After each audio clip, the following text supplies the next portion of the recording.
use the online world to communicate what was going on.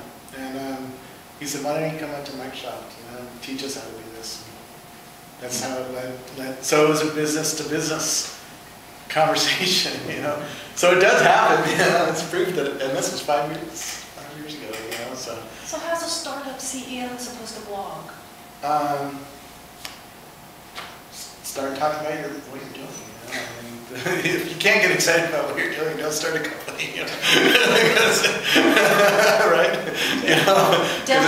Because it's a long road between starting a company, getting some funding, and then getting a product out there, and then getting adoption of that product. You better be pretty passionate. You better be passionate for the dark days, because there's dark days, and there's dark days even building 43. Well, what do you say to people who say, I don't have time? I know I should blog, I'm a CEO, I should blog, but I don't have time. I think Jonathan Schwartz's son told me a CEO's job is to communicate the company's vision to everybody. And so if the CEO doesn't have time to communicate what the company is about to people, I wonder where their priorities are, and whether they're really have an idea that they're the CEO. They might be a better researcher or a better other person. Every CEO I've talked to is very good at communicating about their product and wants to communicate, wants to find any channel possible to communicate with people who are interested in their product, and interested in funding their product. And that's why people pay so much, $6,000 a go to TED, right? It's not to hear Robin Williams speak. You can do that for $60. It's to, it's to sit next to Pierre Omidyar. I had a friend who got $6 million by going to TED by sitting next to Pierre Omidyar and talking about his company. And so, that's the job of CEOs, to get PR and get money, and build a vision and a culture, and be able to articulate what the company's about. So now, if they're not good at writing, then use video, or use Twitter, which is 140 characters. Almost everybody can put together 140 characters. I'm good there. Yeah, if you're not skilled at that level, then I'm wondering why you're a CEO.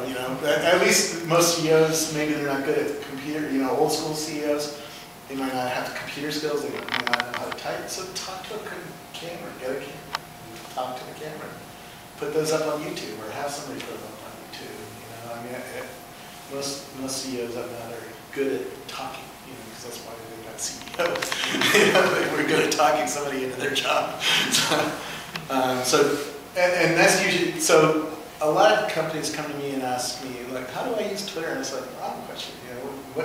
Tell me what the story is that you want to tell the world, and then figure out the tools best to use, best to articulate that story, and figure out where your audience that is most likely to buy is going to be hanging out. So people who are buying business to business, people who are buying airplanes, they probably hang out in very specific places, and you have to figure out, you have to do some research and figure out where they hang out, Probably you already know 10 of them, who are buying from you already, so just ask them, what kind of websites do you go to? Do you read any trade journals or any weird blogs every day? Do you, is there a weird military forum that you hang out on? Are there any secrets you want to reveal?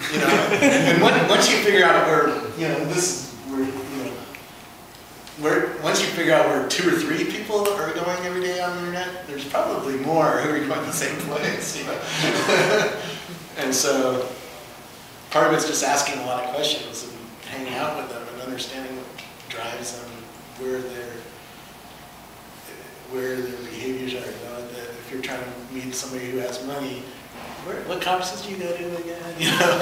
And what bar do you hang out? Oh, you hang out at this bar. In Silicon Valley, we know Bucks is where the VCs are, so you hang out there, And sure enough, you'll meet people there, Or when you live in Blacksburg.